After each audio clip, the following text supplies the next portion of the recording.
Probinsyanang mahirap noon, nag-asawa ng bata. May 4 ng paupahang bahay at 2 van ngayon. Dear Binibini, isa ako sa masugid mong tagapakinig. Nais kong ibahagi sa iyo ang kwento ng aking buhay. Ako'y taga Bicol na napadpad sa Laguna. Namasukan ako doon bilang tagaripak ng tinapay sa bakery. Kahit sa murang edad ko, nais kong makatulong sa mga kapatid ko. Bata pa lang kami naghiwalay ng magulang ko.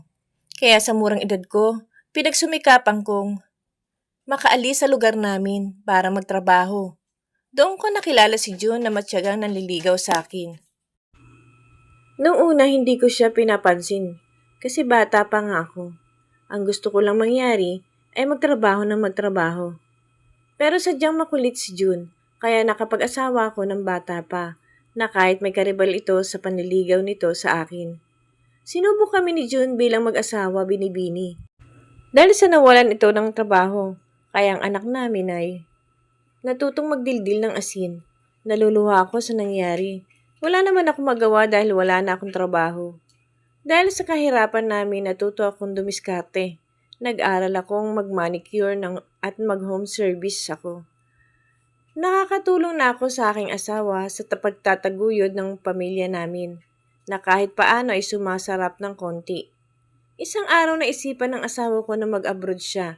Noong una tutol pa ako dahil natatakot ako mag-isa. Magkaroon ng responsibilidad na haharapin ko. Siyempre, nag-uumpisa pa lang siya kaya ako antoka sa budget namin ng anak ko. Kung saan-saan ako nakakapunta para lang sa pagsiservice ko. Lalo na kung hindi pa nakakapagpadala ang asawa ko. Hanggang sa tumawag sa akin at may pera na raw kami. Kaya dali-dali akong pumunta sa remittance shop para kunin ang padala niyang pera. Unang kong binili yung ulam na masarap. Tuwang-tuwa ang mga anak ko dahil hindi na sila magdidildil ng asin at magtitiis sa mga uniform nilang pamasok at sapatos na luma. Ako naman ay naghanap bahay ng matitirhan para hindi nakaasa sa bahay ng biyanan ko na marami kaming nakatira sa bahay kasama kapatid ng asawa ko. Tumagal din ang asawa ko sa abroad, hindi talaga siya umuwi hanggat wala kaming naipundar. Naisipan kong bumili ng bahay na pauupahan namin para may pagkulang kami ng pagkain. At para na rin, kung narito ng asawa ko sa Pilipinas, ay may pang-budget kami sa pagkain. Hanggang sa ang isang bahay na paupahan ay naging 4 na.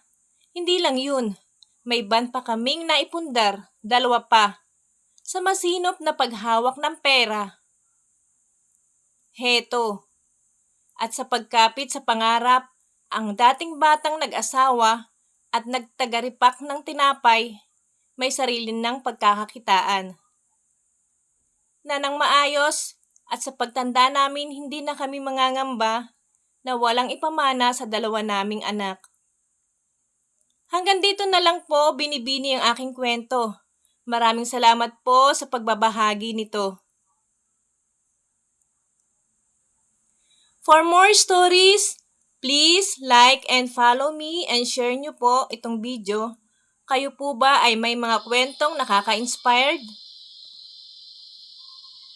Huwag po kayong mahiya, atin po iyang i-ere sa ating vlog nang naway magkaroon ng inspirasyon sa inyong tagapakinig.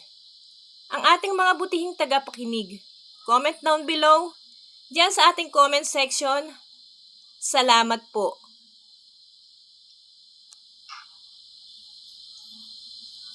To our sender, maraming salamat sa iyo and God blessed you more.